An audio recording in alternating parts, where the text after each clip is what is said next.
Happy Tuesday, everybody. Welcome back, Ghetto Fam. We're going to start today off with a warm-up of 8 minutes for quality.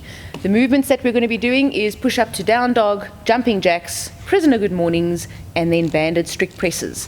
Obviously, if you don't have a band, you can use a light dumbbell for those. So what these movements look like, Callum's going to be demoing for us today. We're going to start with 5 push-up to down dog. So starting in a good quality push-up position, you perform your push-up, chest to the ground. Once you get into that full arm extension, you then hinge your hips in the air and try and push your nose towards your knees, keeping the legs as straight as possible. You're going to give me 5 of those. Then jumping jacks, good old standard military style jumping jacks. Anyone that played netball at school or did some athletics with PT teachers that weren't very educated on sport will have done millions of those. Then we're going to move into 15 prisoner good mornings. Link your fingers behind your head, keep your chest nice and proud, soften your knees and hinge forward, keeping your back nice and straight. You want to try and get a good stretch through the hamstrings there. 15 of those. And then, I just want to remind you guys, for those good mornings, especially because they're not weighted or banded, make sure you don't rush them. If you rush them, you're creating a intensity that we're not looking for in your warm-up. Make sure that that prisoner good morning is a stretch, not a high intensity movement. Then 5 banded strict press per side. If you stand on your band, you're then going to link your arm into a front rack position and press from that front rack into a fully extended elbow lockout position above your head. I want you to notice that Callum's elbow comes back down into a front rack position every time. Don't keep the elbow above your head and just move the elbow arm up to extension. Make sure that elbow comes forward into a front rack position every time. If you don't have a band, you can pick up a light dumbbell or even your water bottle, and you can just give me 5 strict presses using your object on each shoulder there. You'll be moving through those movements for 8 minutes in total. Once you've completed that, we'll move on to our gymnastics conditioning for today. Have fun! Welcome back, you guys. Starting section A, gymnastics conditioning. Before I get going further, I'm just going to let you guys know what today's hashtag of the day is. We're running a competition, don't forget, guys. We embedding a secret hashtag into our videos. Today's one is hashtag strategize. This will make more sense when you get into your workout part. So hashtag strategize. When you post your videos and photos today, tag us and include that hashtag in your workout post to be eligible for possibly winning a prize at the end of the week.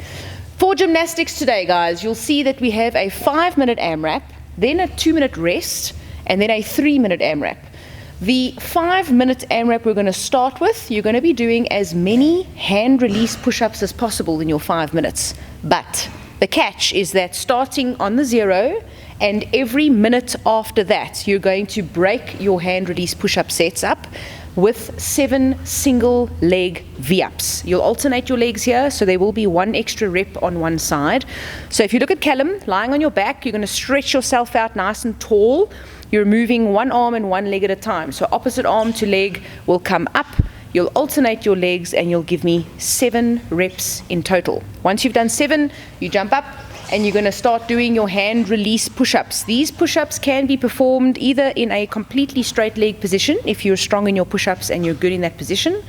Otherwise, you can go down to your knees. This is going to help you maintain a better position for a longer period and very, very likely get more push-ups out of your set in total. You're going to keep performing those hand release push-ups all the way until the start of the new minute. As soon as the new minute starts, you're going to flip over, give me 7 single leg V-ups again, and then carry on accumulating those hand release push-ups. Every minute you need to do those V-ups. Once you've completed 5 minutes of accumulating as many hand release push-ups as you can, you're going to self-impose a 2-minute rest period. So you have 2 minutes to recover. And then your second AMRAP, which is only 3 minutes long, consists of accumulating as many plank shoulder taps as you can. However, again, the start of the sequence will be the penalty of 7 V-ups, again alternating. So as we did in the previous one, alternating opposite arm and leg. Sorry, in this case, we're actually doing a double leg V-up, my bad. So double leg V-up for this one, slightly more challenging. Please make sure you get your shoulder blades off the ground. You can bend your knees if you want to scale this to a slightly easier version of a double leg V-up. 7 of those. Then you're going to go into a plank position and start accumulating alternating shoulder taps. The idea here, guys, is that you keep your hips as stable as possible. So you can move your feet to about shoulder width apart. That's going to help. If your toes are right next to each other, you do tend to throw yourself off balance. And you're just going to touch the opposite shoulder with each hand until your new minute starts, where you do another 7 V-ups, and then keep accumulating those plank shoulder taps, breaking every minute with 7 V-ups, and that only lasts for 3 minutes in total.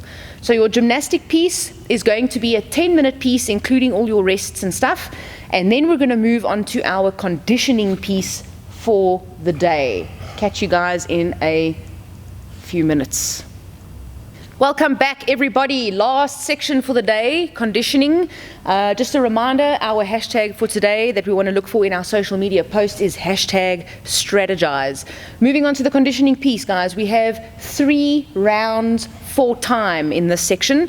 1 full round has got 50 thrusters, 25 sit-ups, and 10 devil's presses in, and you want to try and complete 3 rounds of that as quickly as you can.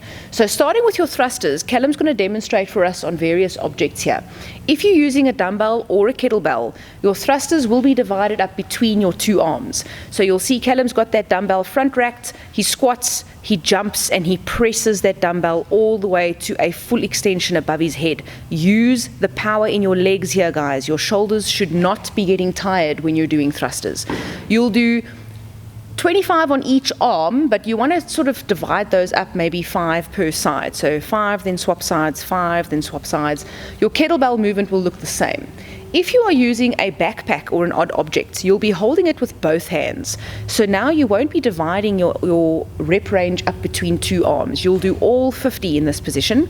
Holding that object at your chest, you're going to squat and then aggressively stand to full extension. Again, bring the elbows down to squat again and repeat this movement. Again, I emphasize how important it is to use your legs here, guys. Make sure that you squeeze your butt as you jump out of that position to throw the weight above your head. You're going to give me 50 reps there. Then you'll move on to 25 sit-ups. These are just traditional butterfly sit-ups. You're going to put the soles of your shoes together, flop your knees out to the side, touch behind your head, and touch in front of your shoes. Don't just touch your heels, guys. Make sure you reach all the way in front of your shoes. And then your last movement, 10 devil's presses. Now with a kettlebell or dumbbell, this again will be performed with 1 arm at a time. A devil's press is a burpee into a snatch. So if you look at Callum, he's going to do his burpee, chest to the ground, hop back up. Then he's going to snatch his weight all the way above his head, put it back down on the floor, and perform the next rep. Burpee, other arm will now do the snatch for him. So it is 2 movements we've combined to make 1 here. The kettlebell will be very similar to that. However, if you're using a backpack, your devil's press becomes a movement that you use both arms for. So same thing with a burpee. You get your chest down to the floor, hop back up, and now you'll pick up your odd object with both hands and do a ground to overhead essentially. Put it back down on the floor. Please make sure if you're using a backpack that you don't burpee onto your backpack, because that's going to shorten the range in the burpee way too much. It's going to make it so much easier. So make sure you burpee just next to it. And you'll complete 10 in total there. If you're doing a dumbbell or kettlebell, it'll be 5 snatch movements per side. If you're doing a backpack or odd object you're holding with both hands, you'll be doing 10 in total with that object being held in both hands. You're completing 3 rounds in total as quickly as you can. When you post your videos online with our hashtag, you can even submit your score there so we can see how long it took you to finish this workout, and then move on to your recovery, guys. You'll see again we've got the links for the recovery stretches. Please make sure if you're unsure of what those movements look like that you follow the link and get the most out of your mobility at the end of your session. Thanks very much for your time, guys. Catch you on the flip side.